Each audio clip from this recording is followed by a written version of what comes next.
Well, hello and welcome. I'm Sue Britz, And I'm Tina Lokkbakk. Welcome to Retired. the podcast where we talk about what life is like when we put on new tread, new wheels that move us to our next adventure. Tina, do you think we might regret this episode? I promise you we would regret not having done it. Yes, and so listeners, if you haven't figured out, we're going to be talking about regret today. And, I have to say, when you retire, you leave your profession or you put on a new identity, there might be things that you regret going forward or leaving behind. And, it's an interesting topic for us to talk about as we are retired.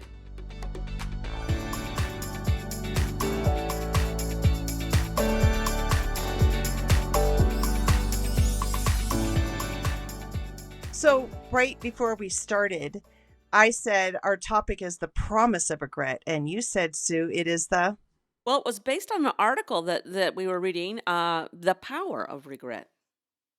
And in my mind, it was the promise of regret because I think in my soul, I know that if I don't do the things I really want to do, I promise I will regret it. And I think that's how the word promise came into my mind. Well, that's interesting because there's that promise and then also the power. You know, there's the saying is no regrets.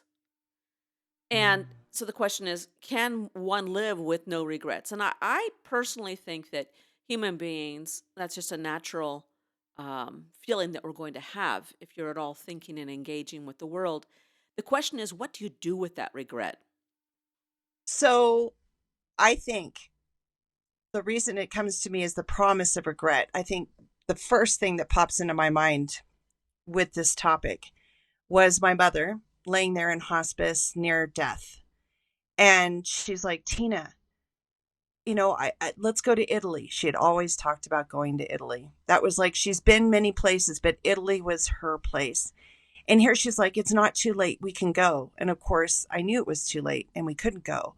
And I think in that moment, it was one of the reasons that I have propelled myself to do things that are scary and life-changing from that time forward, because I don't want to be, that's kind of the fuel in me. I don't want to be that person that ends up dying having regretted. I want to be in bed going, and I did this and I accomplished that and I followed through on this. Like, I want to feel content and with the decisions I've made, and even if I fail, because I've tried it. It ties back into our bucket list thing too. So how important is it? I think, on the deathbed, if we drive through life wanting to do and do and do, but at some point, we're not going to be able to do everything because there's infinite things to be done. So it's also at the same time as doing the things that are really meaningful, important to you, Yes. and taking risks and doing the things you want to do, but also embracing the idea that you can't do it all, and there's no regret in that. It's I did the best I could, and I did more than I thought I could ever do, and so feeling that accomplishment would be good.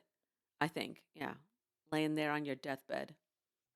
By the way, how long ago was that you Oh that gosh. you had that retirement? You put on new tires about thinking about regret when your mom was at her end of life. That was 2016. That's pretty recently. Yeah. Yeah. But I had another one. I guess I'll just hop over and go back. There was another time where I remember going on a hike with my then husband, and it was probably maybe 3 years before that. And he was saying, hey, I have this great idea. When the kids are grown up, you're going to go back to work full time. And then we're going to go, which makes no sense, come to think about it, but we're going to go back to Florida and we're going to stay there every January to February. And my stomach just went, ew. First of all, how can I work if I'm a teacher? Right? Because we have to Right. work in the month of January. Right. Secondly, there's more to life than spending my time every year till the day I die for 1 month in Florida, and that's supposed to excite me. And I started to realize at that moment the regret of, I think there was something knowing in me that that this just isn't going to work.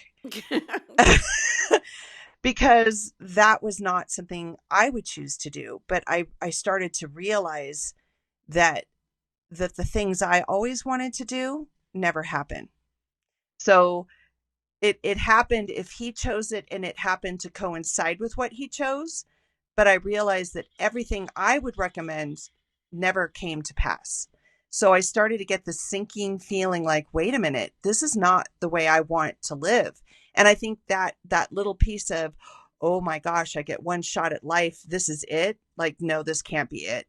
So that would have been a regret, right? If I had stayed in that marriage, going to Florida for 1 month till the day I die, like that would have been a huge regret. And again, I think that was the beginning also of the fuel, like, nah, I won't be happy with that. It's interesting because that idea, that what you're describing is how to avoid a regret.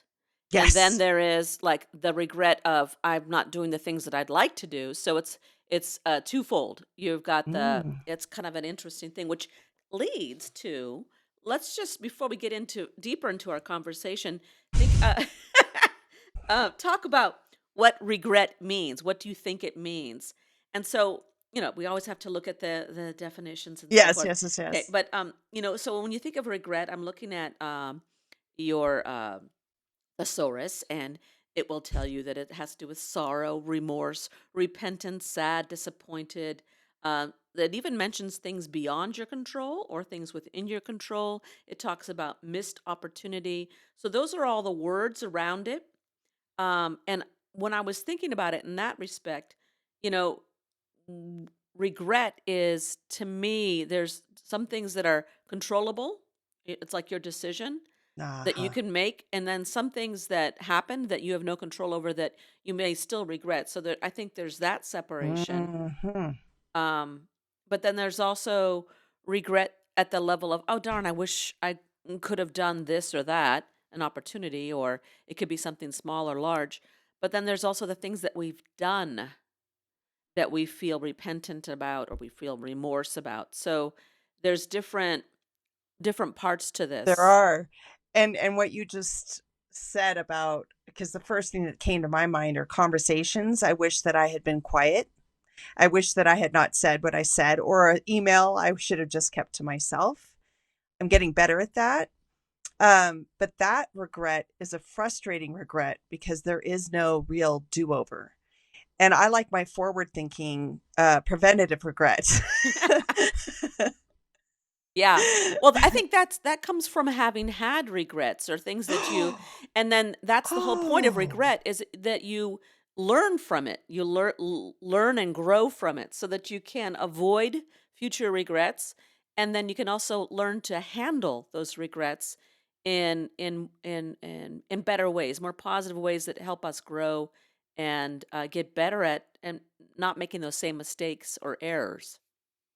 so these horribly regretful things that we wished we hadn't done that we did are actually painful enough to do better in the future if you're aware. So I like that. So it makes the regrettable regret things that we did almost okay because it makes you a better human going forward. Yeah. And if you don't reflect on things and learn from it, you're going to keep making those mistakes. Mm. And if you keep blaming it on someone else or something else, then it's good. It's guaranteed almost that it's going to happen again. So yeah. I was just thinking that when I was divorced and I went into my first therapist that I had chosen to go into, and I said, my goal is to be sure that I never repeat this mistake. And I want to be so strong and so wise and so aware that I don't do this again. And I'm amazed at so many people when ending their relationships don't take the time to figure out what they contributed to be in that situation. I just assumed everybody would. And I'm looking at so many people that do the same pattern again and again and again and again, and marry the same person or get in a relationship with the same person, different face. And I don't know what in me sparked this, I refuse to do this again. Maybe it's because I regretted I had spent so many years and I didn't want to destroy more, you know? Yeah. Because we don't know how long we Yeah. got. Yeah. Well, it's all a gift. Each day is a gift, that's for sure, no matter your circumstance. Yeah, I don't know. I think some people maybe grow up learning how to reflect on things and have a growth mindset. Mm, Others, and I remember as a teacher trying to instill, that was something we mindfully did at our school, was try to have this growth mindset stuff going. yes, But as a cultural norm, and so if you are in your family and in the greater environment that you live, trained and have a value of growth, then I think you have a better shot at it, at managing regret and learning how to avoid avoidable regrets. So, you know, um, for those who weren't raised that way, uh, I think it would be very easy just to fall into your routine of making the same mistake. And here's the thing, though, I think we do tend to follow into patterns of behavior. And so if you can catch yourself even, that's a first step correct. in making growth. I mean, it's not like you go from 0 to 100% in one experience. You have to gather the skills and recognize those in yourself, recognize things within yourself to make those changes. And then be strong enough to do it, not to have the fear. I mean, Yes. I think fear's tied to regret too. Oh, that is genuinely true and insightful. That just resounded nicely Well, we don't within. do things because we're afraid, and then you're like, "Oh, I don't know if I should do this because, da da," and so you don't do it. And And again, we talked about it on another episode, but I think it's when the pain of staying where you're at becomes greater than the thing that you might fail at going forward. That's what gives courage. And I've been reading recently, it's not that anyone is more courageous. We all have an ability of courage. It's just some of us are willing to risk the overcoming of the fear more than others. We all have courage in us, but it's the willingness to risk it. Yeah. Anyway, because it is scary, all these things that, we do that we don't want to do, that we're fearful of.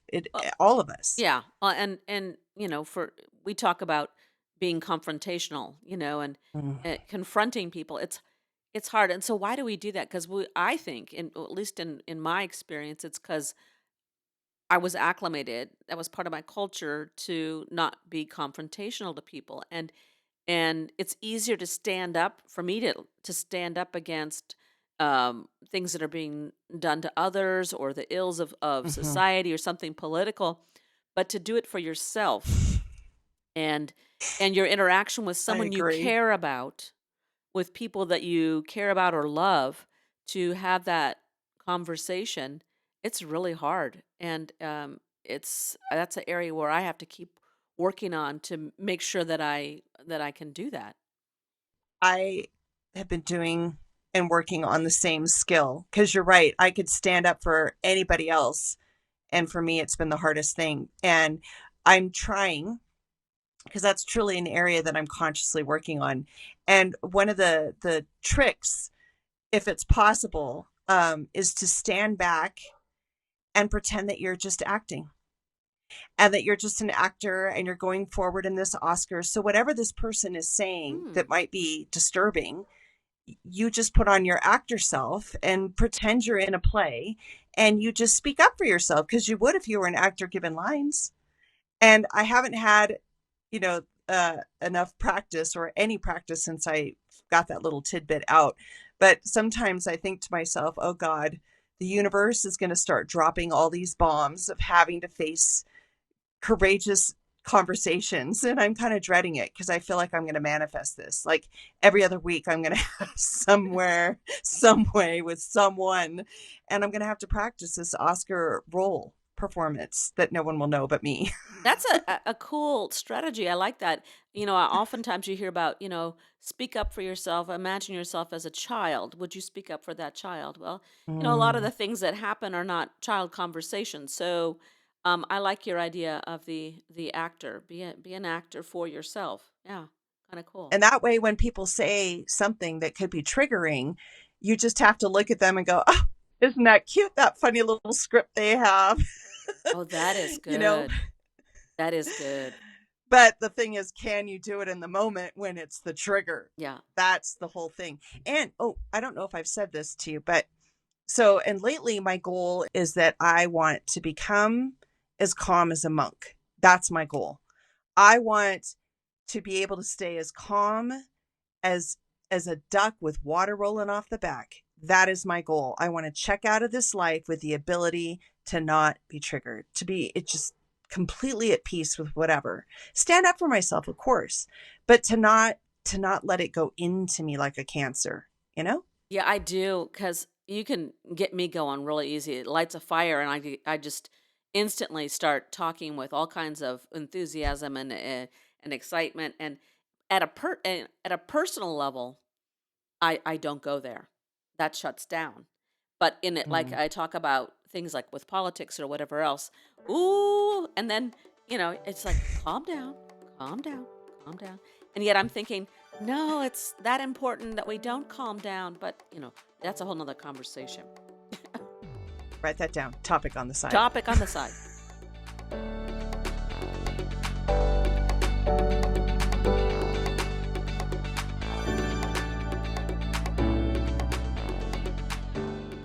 So our original idea for doing this topic of regret came from an article that we read, and I'll put that in the show notes.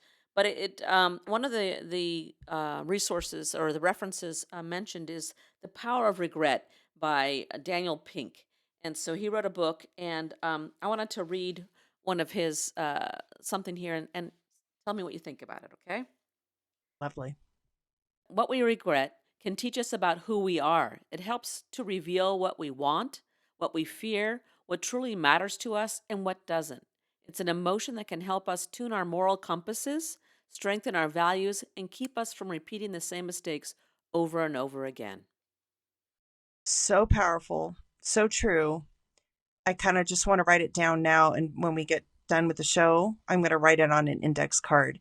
Um, What does it do for you when you write it on an index card? What happens when you do that? oh, do you know what? On part of my self-help growth journey is all the things that resound like that really ring true for me, or something that I really want to learn.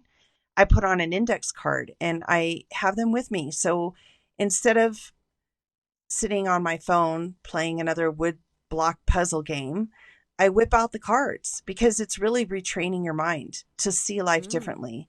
And I think I used to see life very limited. And these kinds of things help me open up my mind. And I don't see life as limiting anymore. I see it as like a feast, which leads back to the bucket list. And I don't want to regret. Um, I'm going to go back to what you said. Sorry, I've got to leave this quote. We'll get back to it in a minute. But I was going to say, when you're when you were talking about, there's so many things that we want to do that it's impossible to do it all.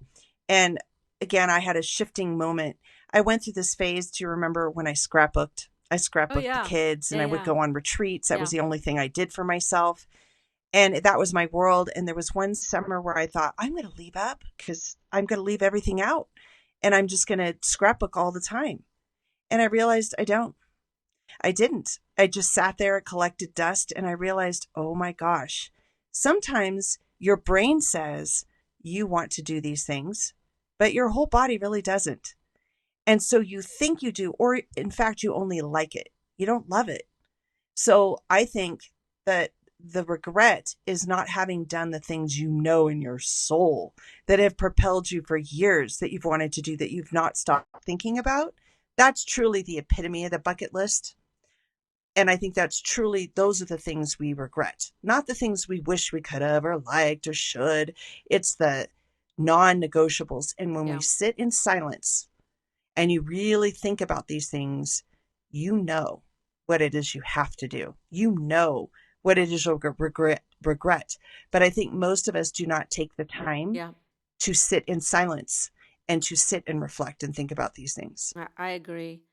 Uh, I'm thinking about the scrapbook though too. Scrapbook is about memorializing the past. So true. And I think that your soul was saying, I need to move forward and be engaged with my life that's in front of me. And you do it in a artistic and, a creative way. That's what was calling you. That's so profound, Sue. That is so absolutely correct. Well, I think, see, this is the beauty of having friendships. You talk to each other and you say your truths, and then the other person can say, hey, I just heard this. I just heard this. Did you hear it? Yeah. It's beautiful. It's good. I want to ask you about those cards.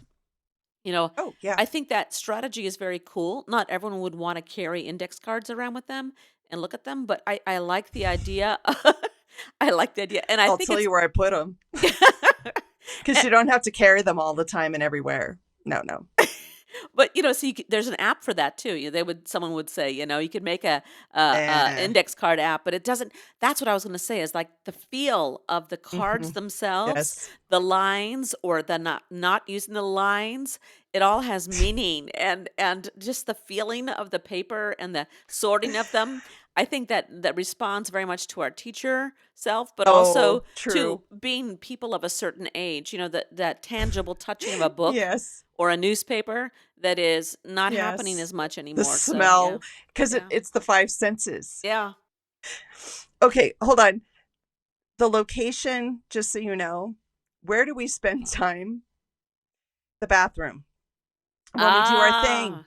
and we have like 5 minutes here, a couple minutes there, that's when you could just read through them. And instead of bringing my phone into the bathroom, I leave it out and I look at the cards or I have a little stack next to my bed. So before I go to sleep at night, one of the things I'm conditioning, because I used to be and still am working on, I'm a worrywart.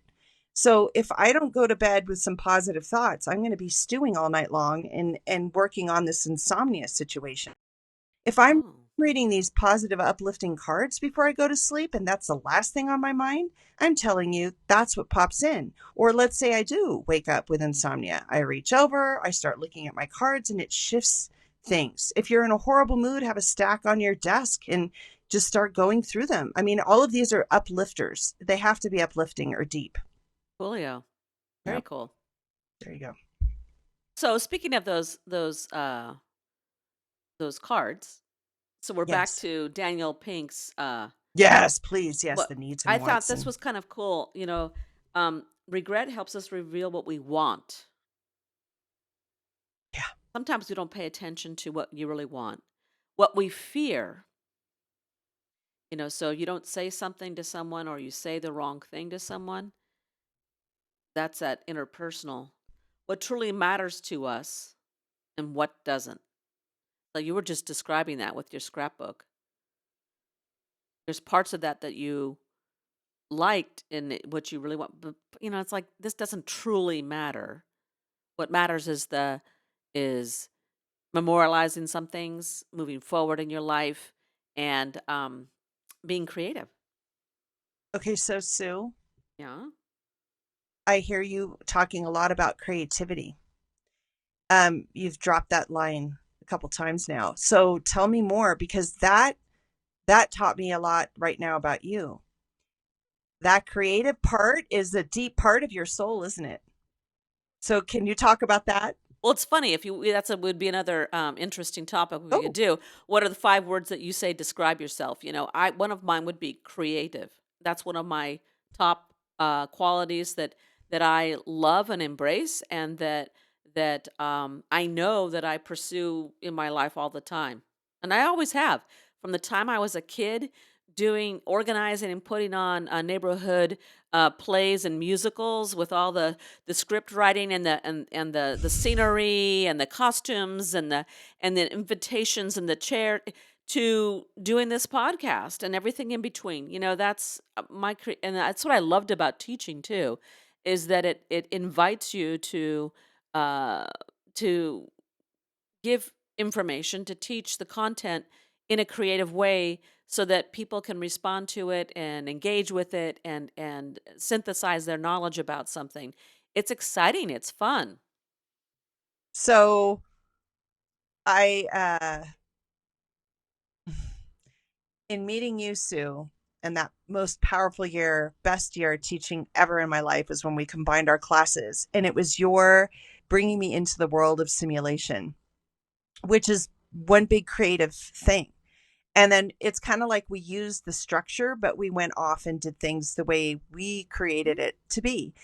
And I've seen this creativity in you, and I think that's the part that I so love, because your creativity then sparks my creativity, and then it sparks your creativity, and Hmm. it's like this beautiful loop of feed of excitement. Exactly. And when I hear you talk about like even your glass blowing, or the claymation that we talked about that Patty did, like you sparked that, and I love that part of you. And so I just want you to know that your creativity excitement bleeds into other people in a positive way. And look at this podcast, like it's your ability. Like I wanted to do this, but you got the theme, you got the topic, and you're like, what do you think? And I'm like, oh my God. And I love it. So thanks for your creativity. It's something that you bring to the world and into the people around you. You infuse us. Oh, thank you, Tina. You're welcome. It's true. And I see that creativity in you too. Like you said, we bounce off each other. And when it to me, the arts, that creativity, that pulling things together from different genres of information, and that's what that's the highest level of engagement in life. And that's the highest Gosh, yeah. level of civilization. And I yeah, I yeah. You know, one of the regrets I'm going to say that I will never have, even though teaching was kind of by accident getting into it, like, but I've learned so much because of it. And again, it was that pivotal year with you where you gave me this like anchor of learning. If you find an anchor, a theme, and everything revolves around it, that is fun. That's where you help me shift my way of teaching and thinking. But as I learned it with teaching, I'm actually applying it to life now. And and what I just started to explain to you was like on the we do this farmers market thing, and the theme is all about Cuba. And even the business card says a taste of Cuba. And it's literally a taste because of the food that we prepare on the season here, but it's also taking people to Cuba and getting a taste of what it's like. And so I was explaining to you before we got on air that right now I'm creating a theme tent, because I realize if we're an experience company, then I'm creating an experience in the eating environment of a farmer's market, because it's not enough for me to have a plastic table with four chairs. No, no, no, no, no. I'm getting tropical plants. I've got to have Cuban music. I've got to have the mister to give humidity. Like, I want it to be an experience. And that's what you taught me. So it's like, so this whole company or business is the theme of Cuba. And again, thanks for that, because and and now I have to go back a little, and that I think is what killed the teaching for me, because I did love it. I did love it. There were years I loved it.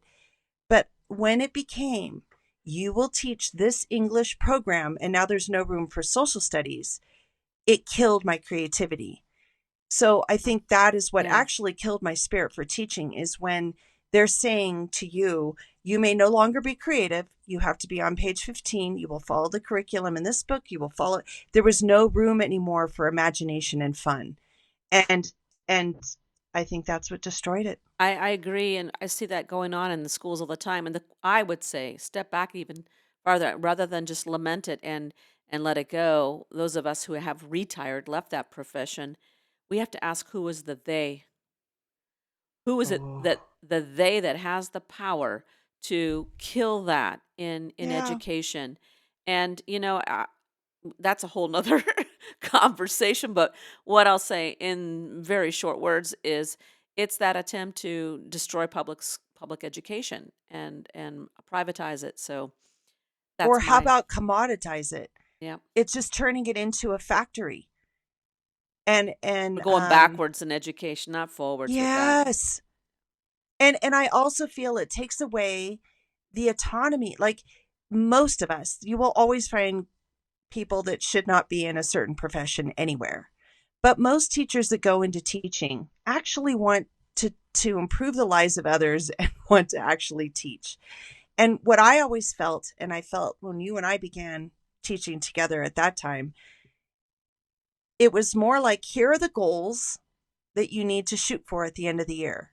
And these are the texts we can provide for you. But as long as you get to the goals, go.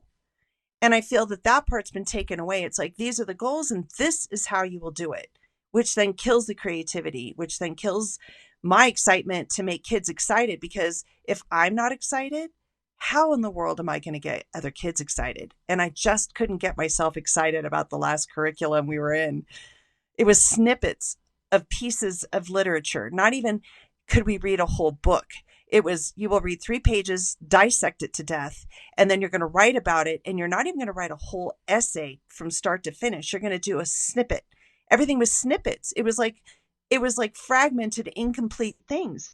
And when we did history, it was like we could take whatever topic, persuasion, anything, and revolve it around the information and great literature. And we'd read books and multiple books. And anyway, I just realized that this is why I quit. This is really why I quit. Are we going to do that to the education of our children?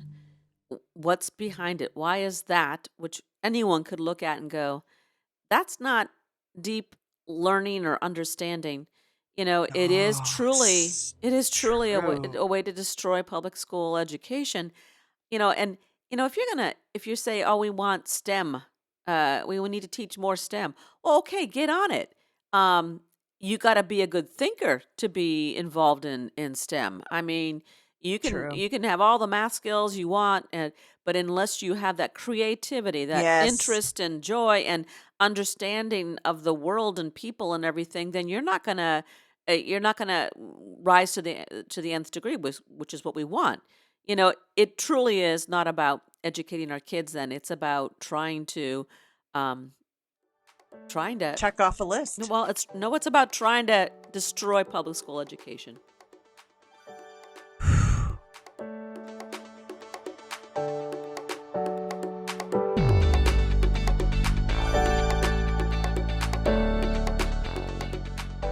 So in keeping with our idea of an organic conversation, we've kind of gone back to talking about education, which is natural. We're two retired teachers. Let's wrap this up. Last thoughts about teaching and regret.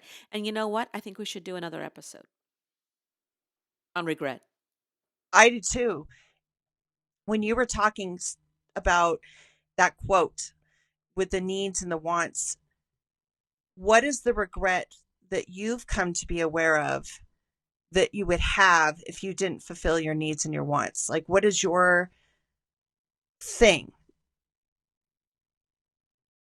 that first pops into your head? Like, what is the need and want that if you didn't do it, you would regret?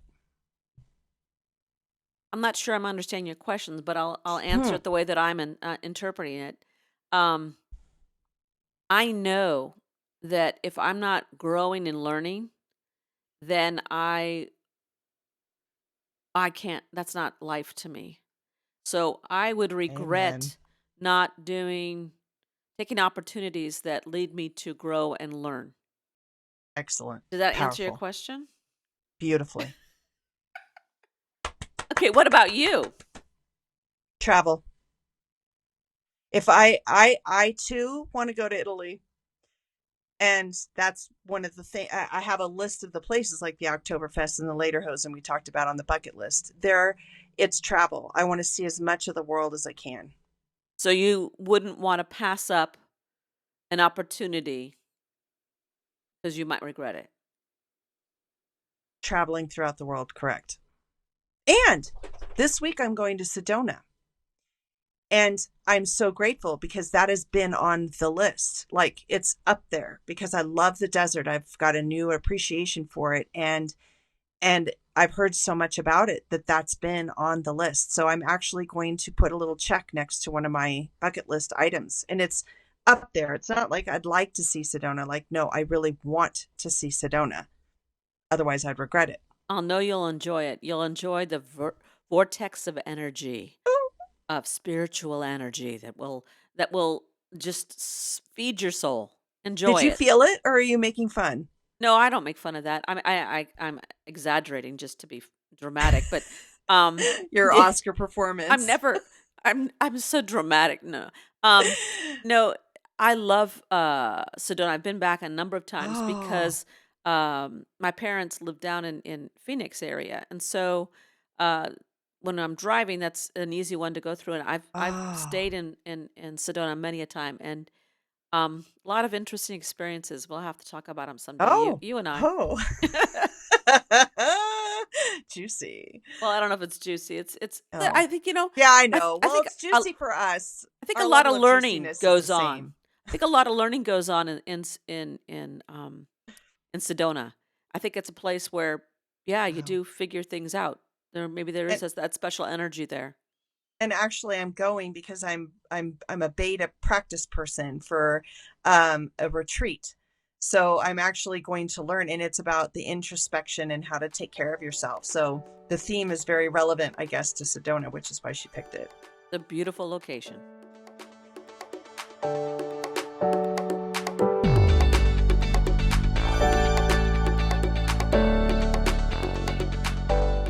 That wraps up this episode of Retired. Thanks for listening. Until next week, please feel free to lend your feedback or ask questions by emailing us at retiredpodcastnewtread@gmail.com. You're invited to follow us on Facebook at Retired Podcast New Tread. Check the show notes for links and contact information. Retired is co-hosted by Sue Britz and Tina Lokkbakk. It is produced, directed, and edited by me, Sue Britz. Music and graphics are by me too. Please click to subscribe so that you won't miss your chance to join Join our our retired retired road road trip. trip.